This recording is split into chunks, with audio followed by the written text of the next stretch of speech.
चलिए बच्चों, तो बेटे अगर सी टोटल कैपिटल का 1/5 लेकर आया तो टोटल कैपिटल कितनी होगी?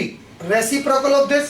आप इसे ऐसे भी समझ सकते हो, अगर थोड़ी देर के लिए मैं आपको ये बोलूं टोटल कैपिटल फर्म की x है, कितनी है? x, और नया पार्टनर अपना हिस्सा 1/5 लेकर आया, और वो कितना लेकर आया बेटे? 60,000। तो टोटल कैपिटल कितनी होगी? अगर मुझे x कैलकुलेट करना होगा तो कैसे निकलेगा? इंटू 5/1। यही तो किया बेटा। अच्छा जी, इसका मतलब ये है बेटे A, B और C तीनों की कैपिटल भी कितनी होनी चाहिए? 3 लाख, क्योंकि नए पार्टनर को तो उसी के अकॉर्डिंग शेयर मंगाया। तो देखते हैं, तो total capital of A, B and C। Sir ये भी तो टोटल कैपिटल है बेटे। Total capital according to C है और ये टोटल कैपिटल ABC की है। आइए बेटे, A की कैपिटल है 1 लाख रुपीस, B की कैपिटल है 80,000 रुपीस और C की कैपिटल है 60,000 रुपीस। अगर मैं तीनों कैपिटल को ऐड करूं तो ये निकल कर आती है बेटे 2,40,000। 2,40,000। ओहो, धोखा दे दिया, धोखा। यानी बेटे उसे कैपिटल बताई गई कि टोटल कैपिटल होगी तेरी कैपिटल मिलाकर 3 लाख, बट रियलिटी क्या थी? रियलिटी थी बेटे 2,40,000।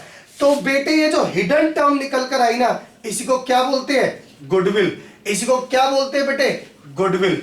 ये निकल गई बेटे गुडविल ऑफ द फर्म। ये कैसे निकल गई? Goodwill of the firm. हमने बेटे टोटल कैपिटल निकाली according to new partner share, फिर हमने टोटल कैपिटल निकाली जो गिवन थी, उन दोनों का डिफरेंस जो निकल कर आया वो निकल कर आई गुडविल। अगर बेटे टोटल गुडविल आ गई तो क्या नए पार्टनर का शेयर निकल सकता है? जी सर, नए पार्टनर का शेयर निकल सकता है। 60,000 इंटू 1/5, 12,000। और क्वेश्चन ने साफ साफ बोला है अनेबल टू ब्रिंग। बेटे अनेबल टू ब्रिंग का मतलब वो नहीं ला रहा, और जब नहीं लाता तो क्या करते हैं? उसके करंट अकाउंट से निकालकर सैक्रिफाइसिंग पार्टनर आपस में बांट लेते हैं। यानी बेटे ये 12,000 वाला काम वही करना है जो हमने ट्रीटमेंट ऑफ गुडविल में किया है। अच्छा, एक पॉइंट है छोटा सा, उसको भी साथ साथ कवर कर लेते हैं।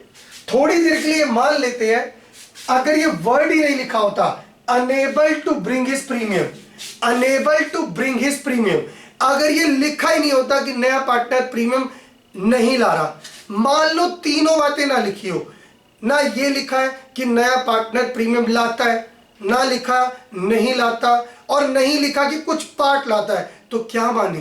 तो क्या माने बेटे कि वो प्रीमियम लाता है, नहीं लाता, या कुछ पार्ट लाता है?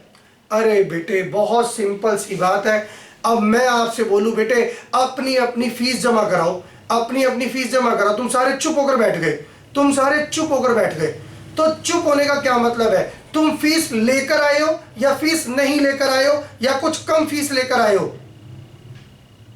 अंडरस्टूड है बेटे कि तुम फीस नहीं लेकर आए हो, क्योंकि लेकर आते तो उछल कर मुझे देते, लो सर लो हमारी फीस लो। बेटे अगर आप साइलेंट बैठे हुए तो बेटे आप नहीं लेकर आए। बेटे यही कॉन्सेप्ट है कि अगर कुछ भी नहीं लिखा हुआ कि नया पार्टनर प्रीमियम ला रहा है, नहीं ला रहा, कुछ कम ला रहा है, तो always assume unable to bring. तो हमेशा क्या मान लेंगे कि वो नया पार्टनर प्रीमियम नहीं ला रहा। तो एक काम करते हैं, मैं इसकी जर्नल एंट्री भी यहीं पर कर देता हूं बेटे, मैं इसकी जर्नल एंट्री भी कर देता हूं। नया पार्टनर 60,000 की कैपिटल ला रहा है, cash account debit to C capital account 60,000।